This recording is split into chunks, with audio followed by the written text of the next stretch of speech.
रवि शादी करके घर आता है और शांति दरवाजे पर खड़ी होकर घर आए मेहमानों के साथ अपनी बहू का गृह प्रवेश करवा रही होती है।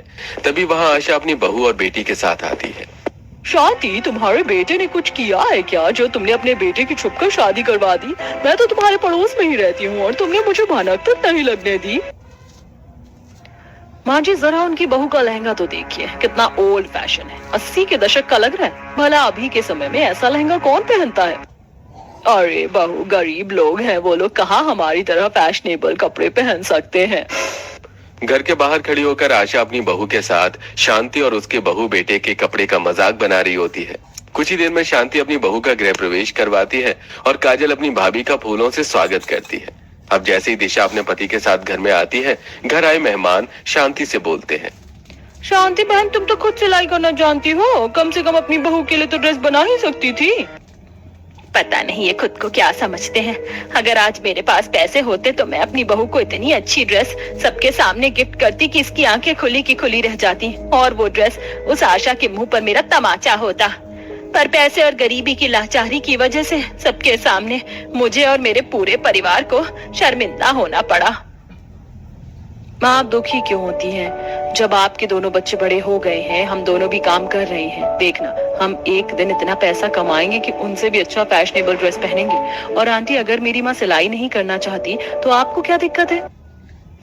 आशा तो शो ऑफ करके चली जाती है, पर घर आए मेहमान और आशा की बातें सुनकर बेचारी शांति परेशान हो जाती है और इसी तरह 2 दिन बीत जाते हैं। 2 दिन बाद दीक्षा अपनी नंद करिश्मा के साथ अपनी पुरानी ड्रेस लेकर घर आती है और पूरे परिवार के सामने दिशा को देते हुए कहती है, तुम्हारी सास ने बताया नहीं था कि जेठ जी की शादी हो रही है? वरना जब तुम आई थी तभी तुम्हें ये ड्रेस गिफ्ट कर देती।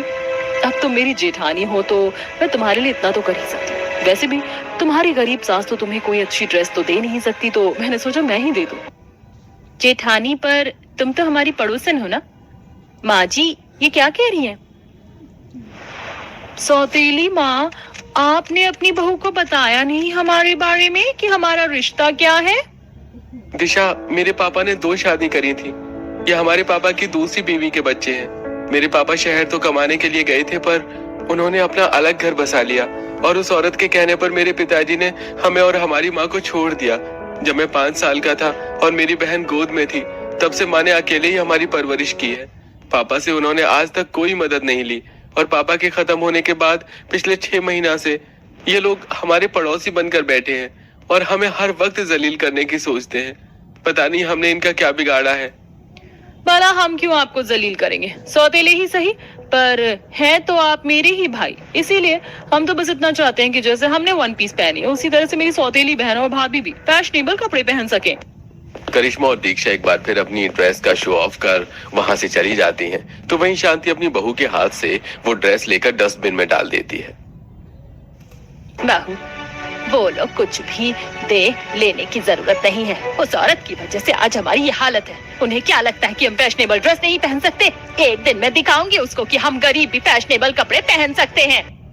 सच जानने के बाद दिशा भी थोड़ी परेशान हो जाती है और इसी तरह कुछ दिन बीत जाते हैं और एक दिन मोहल्ले में कपड़े बेचने वाला आता है, जहां शांति अपनी बहू, बेटी और कुछ औरतों के साथ कपड़े ले रही होती है।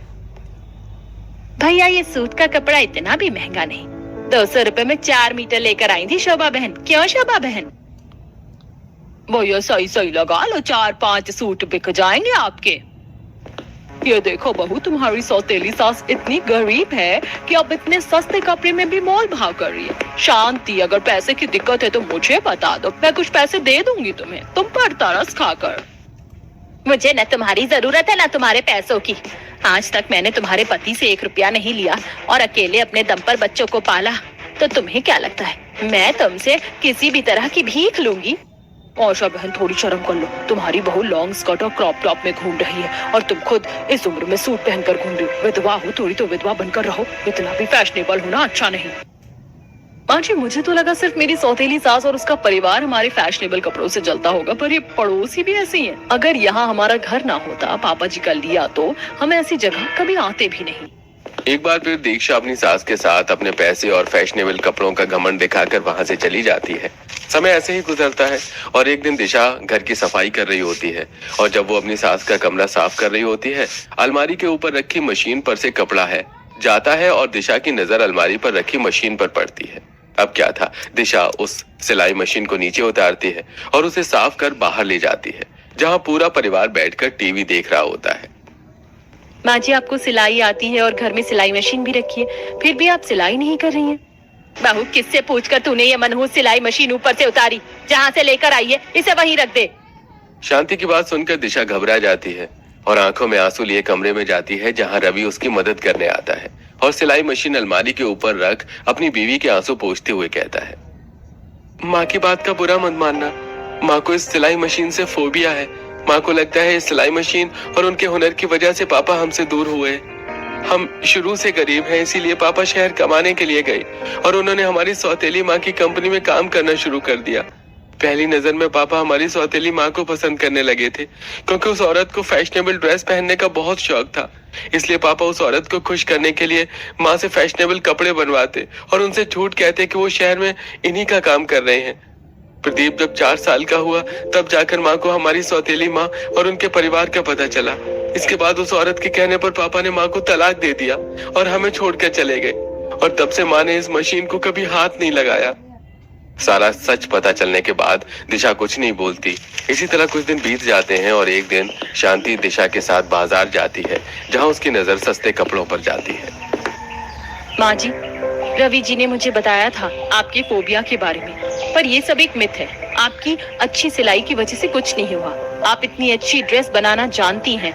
मैं तो कहती हूँ आप फिर से सिलाई करना शुरू कर दीजिए और अपनी सौतन को दिखा दीजिए कि गरीब भी फैशनेबल कपड़े पहन सकता है। माँ, फैशनेबल कपड़े पहनने के लिए जरूरी नहीं कि इंसान अमीर ही हो। जब दिशा और काजल शांति को दोबारा सिलाई करने के लिए प्रोत्साहित कर रही होती है, तभी बाजार में आशा सब्जी लेने के लिए अपनी बहू दीक्षा और बेटी के साथ वहां आती है, जिन्होंने 1 पीस फैशनेबल कट गाउन और क्रॉप टॉप के साथ मिनी स्कर्ट पहनी होती है। हाँ जी, देखिए बाजार में कौन है। क्यों अपनी माँ को उस चीज के लिए फोर्स कर रही हो जो वो करना ही नहीं चाहती? मैं सच बताऊं तो मैं अपने पति को पसंद करती थी, ना कि उसकी लाई हुई ड्रेस को। वो सब तो बस मेरे नखरे थे। मैं बस देखना चाहती थी कि मेरा पति मुझसे कितना प्यार करता है। वरना तुम्हारी ड्रेस तो मैंने एक भी नहीं पहनी, और मेरी तुम्हें एक एडवाइस है, दोबारा सिलाई करने की कोशिश मत करना, क्योंकि तुम हमारी तरह फैशनेबल ड्रेस तो ना कभी पहन पाओगी और ना ही कभी अपनी बहू बेटी को गिफ्ट कर पाओगी। एक बार फिर बाजार में आशा अपनी बहू बेटी के साथ गरीब परिवार की ड्रेसिंग सेंस का मजाक बनाकर वहां से चले जाते हैं और दिशा काजल शर्मिंदा होकर घर आते हैं। और उस दिन के बाद फिर कभी दिशा और काजल शांति को सिलाई करने के लिए नहीं कहते। इसी तरह कुछ हफ्ता बीत जाते हैं और एक दिन शांति अपनी पड़ोसन सुमित्रा के साथ टेलर के पास जाती है, जहां सुमित्रा अपना सूट देखकर टेलर को सुनाती है, भैया, तुमने मुझसे इतनी महंगी सिलाई ली और मेरा सूट खराब कर दिया। मैंने एक बार भी पैसे देने में मुंह नहीं बनाया, ये सोचकर कि तुम अच्छी सिलाई करते हो। पर देख रही है मुझे तुम्हारी सिलाई। अगर शांति बहन आज भी सिलाई कर रही होती ना, तो हमारे मोहल्ले का एक भी आदमी तुमसे सिलाई करवाने नहीं आता। शुक्र मनाओ कि 22 साल पहले ही शांति बहन ने सिलाई करनी ही छोड़ दी। हाँ तो बोलो अपनी सखी से फिर से सिलाई शुरू कर दे। वैसे भी मेरे पास बहुत काम रहता है, और जरा मैं भी तो देखूं कि तुम्हारी दोस्त कितनी अच्छी सिलाई जानती है। भैया, मैंने सिलाई बंद करी है, उसके पीछे कारण है, पर ये मत सोचना कि मैं सिलाई नहीं जानती। अगर मैं आज भी सिलाई करूं तो तुमसे अच्छी सिलाई कर सकती हूँ। शांति को टेलर की बात बुरी लगती है और वो अपनी पड़ोसन के साथ घर आती है और घर आकर अपनी बहू बेटी और टेलर की बातों को सोचने लगती है। और काफी देर सोचने के बाद वो अपनी सिलाई मशीन उतारती है और फटे पुराने कपड़े सिलने की कोशिश करती है। घर में सिलाई मशीन की आवाज सुनकर काजल, दिशा और रवि कमरे में जाते हैं, जहां वो देखते हैं कि शांति पसीने से लथपथ है और कांपते हाथों के साथ सिलाई कर रही है। माँ जी, आप सिलाई कर रही हैं? हाँ बहू, मैंने सोच लिया है, मैं फिर से सिलाई करूंगी। तू सही कहती थी, ये सब बस मेरा मिथ है। मेरी किस्मत में शायद यही लिखा था जो हो गया। पर अब मैं फिर से सिलाई करूंगी और अपनी उस सौतन और उसके परिवार को दिखा दूंगी कि सिर्फ वही फैशनेबल कपड़े पहनने नहीं जानते, हम गरीब भी फैशनेबल कपड़े पहन सकते हैं। और देखो, इतने सालों में भी मेरी मशीन खराब नहीं हुई, बस इसे थोड़ी सी सर्विस की जरूरत है। इतना बोलकर शांति बार बार सिलाई करती है, पर कभी उसकी सिलाई टेढ़ी हो जाती तो कभी धागा फंस जाता। अपनी सास को परेशान देख दिशा अपनी सास से कहती है, माँ जी, आपने बहुत दिनों बाद सिलाई मशीन को हाथ लगाया, इसलिए घबराहट में आप सिलाई नहीं कर पा रही। बहुत जल्द जन्माष्टमी आने वाली है, इसलिए आप सबसे पहले कान्हा जी के लिए कपड़े बनाओ। अगर उनके कपड़े बन गए तो समझ लेना कान्हा जी की कृपा हमारे साथ है। दिशा के कहने पर अब शांति सबसे पहले कान्हा जी के लिए कपड़े बनाती है, जो कि परफेक्ट बनते हैं। ये देख पूरे परिवार के मन में एक नई उम्मीद जग जाती है। तो वहीं जब आशा के घर के नौकर सारे कपड़े धोकर छत पर सूखने के लिए रखते हैं, तो आशा प्रदीप के साथ सारे कपड़े उतार अपने नौकरों को फटकार लगाती है। देख ले प्रदीप, कैसे नौकर रखा है तूने घर में। इन नौकरों को मैंने कितनी बार बोला है हमारे सारे महंगे डिजाइनर फैशनेबल कपड़े सामने रेलिंग पर या तो फिर बालकनी पर रखे, क्योंकि मेरी वो गरीब सौतन यहीं से गुजरती है और मैं चाहती हूँ कि वो मेरे फैशनेबल कपड़े देखकर मुझसे जलती रहे। माँ, मैं भी यही चाहता हूँ कि वो गरीब हमेशा हमसे जले, पर उनको जलाने के चक्कर में अपने कपड़े क्यों खराब करना। धूप में और खुले में कपड़े रखने की वजह से कपड़े के रंग उड़ जाते हैं, या तो फिर उन पर धूल जम जाती है, जिसे फिर ड्राई क्लीन करवाना पड़ता है। तो क्या हो गया प्रदीप जी, अब हम इतने गरीब नहीं जो ड्राई क्लीन करवाने से डरे।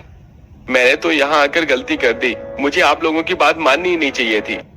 बेटा, अगर तू हमारी बात ना मानता तो आज हम जिस घर में है ना, वो घर तेरे पापा मरने से पहले तेरी पहली माँ के नाम कर जाते और आज इस घर में उनके बच्चे रहते। मैं कुछ समझी नहीं माँ जी। बहू, मैं अपने होते हुए अपने बच्चों का हक हिस्सा उन गरीबों के हाथ तो नहीं जाने दे सकती थी। शुक्र मना जब तेरे पापा ये प्रॉपर्टी खरीद रहे थे तो मुझे पता चल गया और उनसे लड़कर मैंने ये प्रॉपर्टी तेरे नाम करवाई। और मैं यहाँ आई इसलिए हूँ ताकि वो गरीब ना हमारे इस घर पर हक जमा सके और ना ही लंबे समय तक उस घर में रह सके। वो भी तेरे पापा ने ही खरीदा था, अपने पति का खरीदा एक चांदी का सिक्का भी मैं ना छोड़ूं। पता नहीं कब वो गरीब हमसे परेशान होकर वो घर खाली करके जाएंगे और हम उसे अपने कब्जे में करेंगे। जब आशा बालकनी पर खड़ी होकर ये सारी बातें कर रही होती है, तो काजल, जो कि आशा के बगल वाले घर में अपनी दोस्त से मिलने आई थी, वो भी बालकनी पर खड़ी आशा की सारी बात सुन लेती है और घर जाकर अपनी माँ को बताती है। अच्छा, तो ये बात है, इसलिए मेरी सौतन पिछले 6 महीने से यहाँ बैठकर हमें परेशान कर रही है। पर कोई बात नहीं, मैं भी ये घर खाली करके नहीं जाने वाली, क्योंकि ये घर अकेले तेरे पापा ने नहीं, मैंने भी लिया था अपने पैसों से। सारा सच जानने के बाद शांति का हौसला और बुलंद हो जाता है। समय गुजरता है और मोहल्ले के सभी लोग जन्माष्टमी का फंक्शन रखते हैं। तो वहीं शांति मार्केट से सस्ते कपड़े, नेट, चुन्नी लेकर आती है और खुद सिलाई करने के लिए बैठ जाती है। माँ, तुम्हें फिर से सिलाई करता हुआ देखकर बहुत अच्छा लग रहा है। अगर तुमने फैक्ट्री में काम न करके सिलाई करी होती तो आज हमारी जिंदगी शायद काफी अच्छी होती। कोई बात नहीं बेटा, हमारे अच्छे दिन आने वाले हैं, क्योंकि तेरी वो जो सौतेली माँ और बहन है ना, उनका फैशनेबल कपड़े का भूत तो मैं उतारूंगी जब मेरी बहू बेटी इस जन्माष्टमी के फंक्शन में फैशनेबल कपड़े पहन कर जाएंगी। अब शांति दिन भर सिलाई करती है, तो वहीं जन्माष्टमी फंक्शन के लिए आशा अपनी बहू बेटी के साथ मॉल जाती है और बड़े बड़े शोरूम से काफी महंगे और डिजाइनर कपड़े लेकर आती है और अपनी सौतन को घर के बाहर काम करता देखती है। उसे सुनाती हुई पड़ोसन को अपने कपड़े दिखाती है। अब तुम तो जानती हो मैं तो सूट साड़ी सब पहनती हूँ, पर मेरी बहू बेटी one piece gown, mini skirt, long skirt जैसे फैशनेबल कपड़े डालते हैं। इसीलिए जन्माष्टमी के इस अवसर पर मैं बहू के लिए रेडीमेड स्टाइलिश साड़ी और बेटी के लिए क्रॉप टॉप, लहंगा, अटैच चुन्नी वाली ड्रेस लेकर आई हूँ। ये तो बहुत अच्छी बात है बहन, और उससे अच्छी बात यह है कि मंदिर में तुम्हारी बहू फैशनेबल कपड़ों के साथ पूरे कपड़े पहनेगी। सुमित्रा की बात सुनकर शांति हंसने लगती है, तो वहीं आशा मुंह बनाकर अंदर चली जाती है। देखते ही देखते जन्माष्टमी का दिन आ जाता है और पूरे मोहल्ले में काफी सुंदर टेंट लगा होता है। मंदिर की भी अच्छे से फूलों से सजावट की जाती है। मोहल्ले की सभी औरतें रात को हाथ में पूजा की थाल लेकर मंदिर पहुंच जाती हैं और कान्हा जी के जन्म होने का इंतजार करते हैं। कुछ ही देर में प्रसाद लेकर आशा अपनी बहू बेटी के साथ मंदिर आती है, पर कोई भी उसकी तरफ नहीं देखता और दीक्षा सभी को अटेंशन पाने के लिए भजन गाने लगती है। अच्युतम केशवम कृष्ण दामोदरम राम नारायणम जानकी वल्लभम, कौन कहते हैं भगवान आते नहीं, तुम मीरा के जैसे बुलाते नहीं। दीक्षा को भजन गाता देख सब दीक्षा की तरफ देखते हैं और दीक्षा भजन गाते हुए मूर्ति के पास जाती है। देखो तो जरा, पूरे मोहल्ले में सबसे ज्यादा फैशनेबल कपड़े आशा की ही बहू बेटी पहनती है। बहन, बड़े लोग बड़ी बातें, अब ये फैशनेबल कपड़े नहीं पहनेंगे तो कौन पहनेगा। सारी औरतें आपस में बात करना शुरू ही करती हैं कि तभी हाथों में प्रसाद और पूजा की थाल लिए शांति भी अपनी बहू बेटी के साथ आती है। आज शांति के साथ उसकी बहू बेटी ने भी काफी फैशनेबल कपड़े पहने होते हैं और उनका लहंगा, सूट, साड़ी देख सभी दंग रह जाते हैं। शांति बहन, तुम तो गरीब हो। आज से पहले तो तुमने इतने फैशनेबल कपड़े कभी नहीं पहने और ना ही अपनी बहू बेटी को पहनाया, फिर आज कौन सी लॉटरी लग गई तुम्हारी। हो ना हो, मरने से पहले मेरे पति देकर गए होंगे इन्हें कुछ पैसे। वैसे भी हर समय तो मेरे पति के पीछे ही पड़ी रहती थी पैसों के चक्कर में। आशा, जिसे तुम अपना पति कह रही हो, भूलो मत, वो तुमसे पहले मेरा पति था। तुम दूसरी औरत हो। तुमने मेरे पति को अपने प्यार के जाल में फंसाया और शादी से पहले मेरा पति तुम्हें मेरे हाथों की बनाई ड्रेस गिफ्ट करता था, जिसे देखकर तुम खुश हुई थी। और हाँ, आज तक मैंने तुमसे और तुम्हारे पति से कुछ नहीं लिया। भूलो मत, मैं कितनी अच्छी सिलाई करना जानती हूँ। और आज भी इस जन्माष्टमी के महोत्सव पर मैंने अपने हाथों से अपनी बहू को ये लहंगा चोली गिफ्ट करी है। और अपनी बेटी के लिए भी मैंने खुद इतनी फैशनेबल ड्रेस बनाई है। मानना पड़ेगा शांति बहन, 22 साल बाद तुमने सिलाई मशीन को हाथ लगाया और इतनी अच्छी ड्रेस बना दी। इसे देखकर साफ पता चलता है आज भी तुम सिलाई करना नहीं भूली। मैं तो कहती हूँ सिलाई जारी रखो ताकि हम मोहल्ले वालों का भी थोड़ा भला हो जाए। आंटी जी, कान्हा जी की हम पर कृपा हुई है। अब माँ जी घर में नहीं बल्कि अपने बुटीक में सिलाई करेंगी। और अब मेरी सौतेली सास मोहल्ले की सबसे फैशनेबल कपड़े वाली नहीं बल्कि हम लोग हैं। क्यों मेरी प्यारी सौतेली देवरानी जी, आज हमारे फैशनेबल कपड़े देखकर तुम्हें हमसे जलन तो नहीं हो रही? भाभी कैसी बात कर रही हो, जलन तो इनके अंदर कूट कूट के भरी है, तभी तो हर समय हमें नीचे दिखाने में लगे रहते थे। तो चलो अब हो जाए फैशनेबल कपड़ों का कंपटीशन। ये तुम्हारा अखाड़ा नहीं मंदिर है। 12 बजने वाले हैं, कान्हा जी का जन्म होना है। अपनी लड़ाई साइड में रखो और सभी भक्त आकर प्रसाद चढ़ाएं। कुछ ही देर में जब कान्हा जी का जन्म होगा तो आप अपना व्रत खोल सकते हैं। पंडित जी के कहने पर दोनों परिवार के बीच की बहस खत्म होती है। कुछ ही देर में कान्हा जी का जन्म होता है। सभी भक्त कान्हा जी की पूजा करते हैं, उन्हें प्रसाद चढ़ाते हैं और वही प्रसाद खाकर अपना व्रत खोलते हैं। साथ ही कान्हा जी को एक एक करके झूला झुलाते हैं और अपने अपने घर जाते हैं। माँ, मुझे नहीं लगता मेरी सौतेली माँ भाई बहन अब यहाँ से कहीं जाने वाले हैं। हमें उनके घर पर से अपनी नजर हटा लेनी चाहिए और अब फैशनेबल कपड़े का शो ऑफ भी खत्म कर देना चाहिए, वरना जैसा उन्होंने ड्रेस बनाया है वैसे ड्रेस हम पूरे मार्केट में भी ढूंढ नहीं पाएंगे। ड्रेस के मामले में तो वो है ही चुड़ैल, मुझसे 10 कदम आगे है। मैंने सोचा था इन्हें परेशान करूंगी तो ये लोग घर खाली करके चले जाएंगे, पर इसके अंदर का तो डिजाइनर जाग गया। आशा अपनी सौतन और उसके बच्चों के फैशनेबल कपड़े और पड़ोसियों की बातें सुनकर अपने घर में अंदर ही अंदर जल रही होती है। तो वहीं गरीब परिवार आज काफी खुश होता है। माँ जी, आज से पहले मैंने इतनी प्यारी ड्रेस कभी नहीं पहनी। अभी तक आपकी सौतन और उसके बच्चों ने जितने भी फैशनेबल कपड़े पहने उन सभी के सामने आपकी सिली हुई ड्रेस सबसे अलग है। और ये मेरा बेस्ट शादी का गिफ्ट है जो आपने मुझे जन्माष्टमी में दिया। ये ड्रेस मुझ पर बहुत प्यारी लग रही है। अब हम भी फैशनेबल कपड़े पहन के मोहल्ले में घूमेंगे। माँ, तुम्हें भी अब ऐसे गरीबों वाले कपड़े पहनने की जरूरत नहीं है। तुम अपने लिए भी एक अच्छी फैशनेबल साड़ी बना लो और भैया के लिए कोट पैंट। अब तुम लोग को जब मेरी याद आ ही गई है तो मैं तुम लोगों को बता दूं कि मेरी गूगल कंपनी में जॉब लग गई है। अब मैं माँ के लिए बुटीक खोलूंगा। माँ पापा तो तुम्हारा सपना पूरा नहीं कर सके,